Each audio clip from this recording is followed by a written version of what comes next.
watching TAG TV.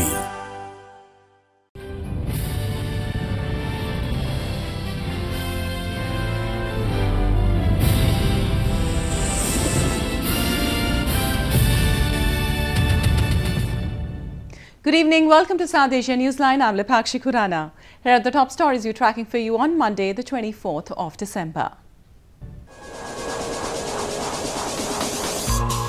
Indian Prime Minister inaugurates developmental projects in Eastern India.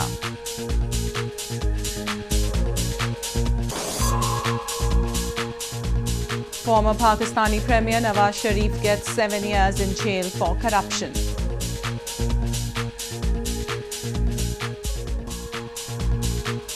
And no orders on troop withdrawal in Afghanistan, says top US commander.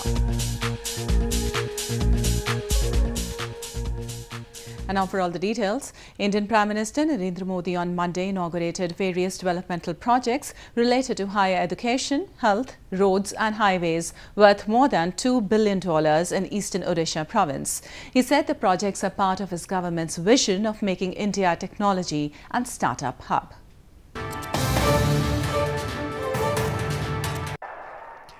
Indian Prime Minister Narendra Modi on Monday unveiled several developmental projects related to higher education, health, road and highways and culture worth more than $2 billion in eastern Odisha province.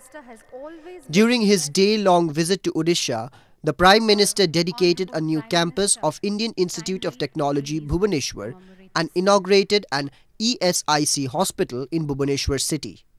He also laid the foundation stone of 2 gas pipeline projects and 2 national highway projects. ये सरकार के उस vision को ही आगे बढ़ाता है जिसके तहत न्यू इंडिया, नया भारत, उसको दुनिया के लिए आधुनिक टेक्नोलॉजी और स्टार्टअप्स का हब बनाने का प्रयास किया जा रहा है। मुझे उम्मीद है कि उड़ीसा के ये नए संस्थान नॉलेज और इनोवेशन की ओडिशा की अपनी पुरातन पहचान को और मजबूत करेंगे. Later in the day, the Prime Minister was also scheduled to inaugurate an archaeological museum in Bhubaneswar and address a public rally in the Khudra area in Odisha. And news from Pakistan. Pakistan's former Prime Minister Nawaz Sharif was on Monday sentenced to 7 years in jail by an accountability court in the Al Jazeera corruption reference. Meanwhile, he was acquitted in the flagship investments case filed against him.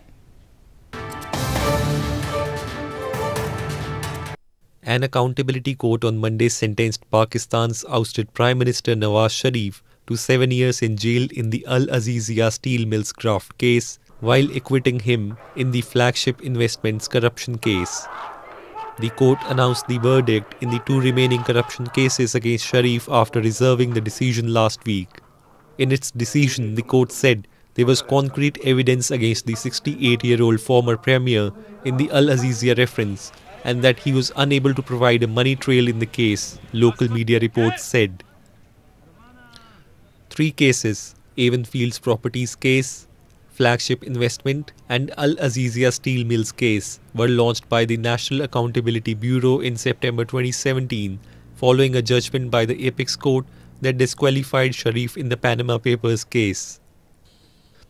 Sharif was sentenced in July this year to 10 years in prison by the same court on charges related to the purchase of upscale Avonfield apartments in London.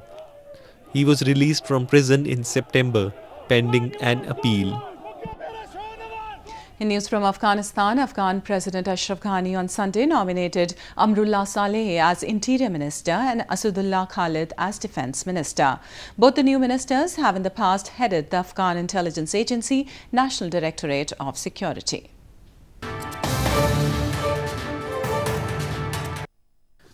Afghan President Ashraf Ghani in a decree on Sunday nominated AMRULLAH SALEH as Minister of Interior and ASSADULLAH KHALID as Minister of Defence. Saleh and Khalid have both served as head of the National Directorate of Security during former President Hamid Karzai's government. The appointments met with mixed reactions from critics, as some of them said that decision was nothing but president's lobbying for the presidential elections.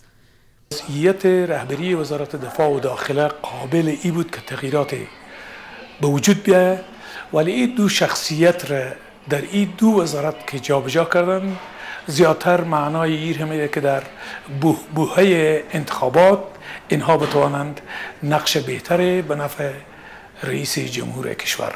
وزرای فعلی هم با یک برنامه خوب کارهای خود پیش ببرند، چون تهدیدات بسیار از بیرون زیاد است و عوامل داخلیش هم بسیار قوی است. اونا هم دچار چالش ها می باشند، اما در تدبیر و در درایتشان شکی وجود نداره. According to a decree, President Ghani has assigned State Minister SALEH for Parliamentary Affairs to introduce them to the lower house of Afghan Parliament for getting vote of confidence. The legal tenure of the National Unity Government under President Ghani and Chief Executive Abdullah comes to an end next year in May. Thus, presidential elections in Afghanistan are scheduled before April next year.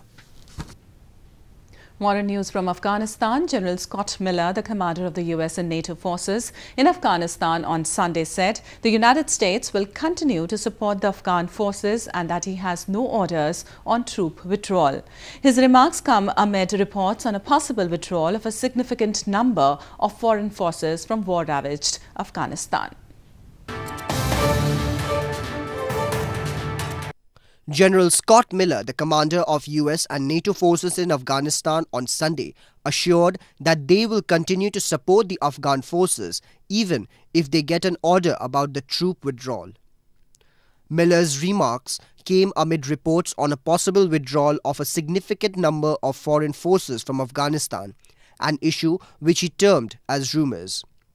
In a meeting with the governor of Nangarhar province on Sunday, he said the foreign forces are in Afghanistan to help maintain peace and safeguard the country's national interests and will continue to do so. You've seen the same rumors I have in the newspapers. All I would assure you is, first off, I have no orders. So nothing changed. We're the same today as we were yesterday, and we'll be the same tomorrow. But if I do get orders, I think it's important for you to know that we're still with the security forces. Even if I have to get a little bit smaller, we'll be okay. More than 2,400 US security personnel have died in the 17-year-old war in Afghanistan, and Pentagon officials have repeatedly warned that a precipitous exit would allow militants to develop new plots on America like the 9/11 attacks. There are presently at least 14,000 foreign troops in Afghanistan who are engaged in counter-terror as well as train and advise mission for Afghan counterparts. Moving on to news from Nepal, Nepal's Foreign Minister Pradeep Gayawali has rejected reports about Nepal supporting the Indo-Pacific strategy of the United States. Gayawali, who recently met US State Secretary Mike Pompeo in Washington, said though Nepal's role in the Indo-Pacific region was discussed, they did not talk about the Indo-Pacific strategy.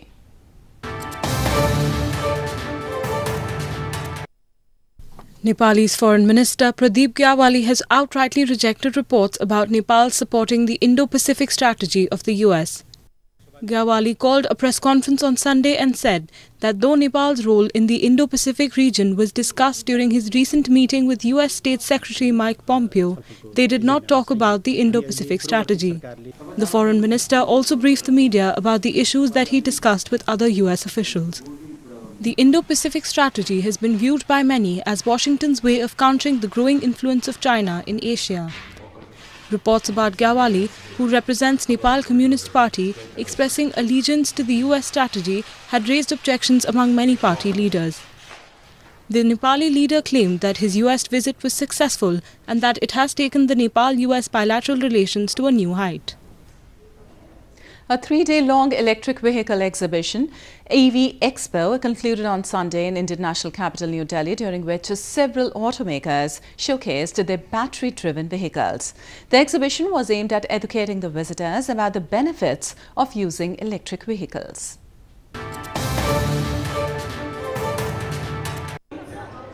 A 3-day-long electric vehicle exhibition concluded on Sunday in India's national capital New Delhi, in which several automakers showcased their battery-driven vehicles. The 8th edition of EV Expo witnessed participation of scores of auto enthusiasts and visitors who were informed about the specification of the automobiles and the benefits of using electric vehicles. A number of new electric vehicles, including motorbikes, scooters, buses, loading vehicles and auto rickshaws, were displayed during the exhibition. Basically, these are all pollution-free vehicles, and the running cost of these vehicles are very less if you compare to petrol and diesel. And the main thing is that it helps to improve our environment, which is government is also looking for at this moment. The pollution-free. So these all vehicles are pollution-free vehicles, and these runs on battery. The exhibition was aimed at educating the visitors about the importance of using battery-driven vehicles for reducing pollution and dependency on petrol and diesel. Indian Prime Minister Narendra Modi's administration has also set an ambitious goal of having all new vehicles on Indian roads powered by electricity by 2030. A mass wedding ceremony was organized on Sunday in India's western Surat city, wherein over 250 couples belonging to different communities tied the nuptial knot. Scores of relatives and friends of the couples also attended the wedding event.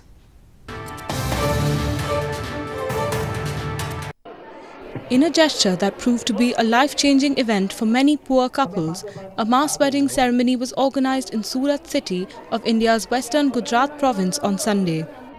Around 261 couples belonging to Hindu, Muslim and Christian communities tied the knot as per their respective rituals in the grand wedding ceremony.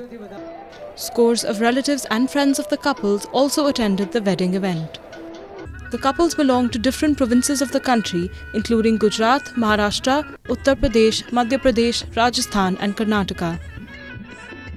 261 बेटियों की शादी है, जिसमें 6 मुस्लिम बेटी है, 3 Christian बेटी है और अलग-अलग 45 कास्ट की अलग-अलग बेटियों की शादी है। मेरे पापा नहीं हैं वैसे तो, महेश पापा ने हमें बेटी बनाई है।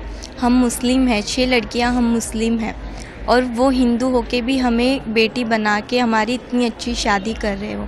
जैसे हमने सोचा था वैसे ही वो शादी कर रहे हैं। Mass weddings are becoming very popular, especially among economically backward sections of the Indian society, as these reduce the financial burden on the parents or guardians of the brides. Around 20 participants, including women drivers, displayed their driving skills on a muddy track in a car rally organized in India's northern Srinagar city on Sunday. The event aimed at promoting adventure tourism besides attracting youngsters towards the motorsports.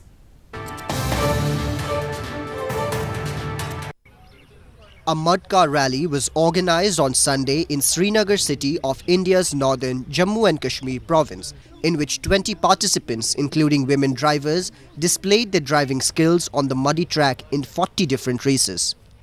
The second edition of the Skyview Mudzilla Car Rally, organized by Kashmir Off-Roads Organization, was a treat to the adrenaline junkies who raced their jeeps through a specially created mud and slush obstacle racetrack.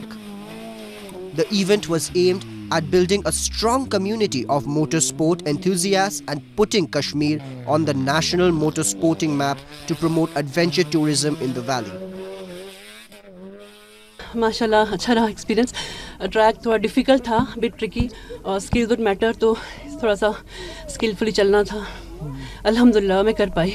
Basically हमारा शुरू से अभी तक motive यही है कि यहाँ पे मोटर स्पोर्ट को थोड़ा बढ़ावा मिले स्टेट में, तो हम कोशिश करते हैं हमारे जो इवेंट्स करते रहते हैं रेस इवेंट्स, तो उससे थोड़ा रिकग्निशन मिले और जो यंगस्टर्स हैं उनको एक नया प्लेटफॉर्म मिले, एक नया मोटर स्पोर्टिंग प्लेटफॉर्म, एक स्पोर्ट्स रिलेटेड प्लेटफॉर्म मिले। The spectators appreciated the courage of the women drivers who participated in the event for the first time and hoped that they would continue to join such events for inspiring others to follow. Well, that's all we have for you from South Asia this evening. Now our viewers can watch the show on SouthAsiaNewsline.com. You can also visit us on Facebook.com/SAsiaNewsline and follow us on Twitter @SAsiaNewsline. That's all in tonight's edition. We'll see you same time tomorrow. Good night.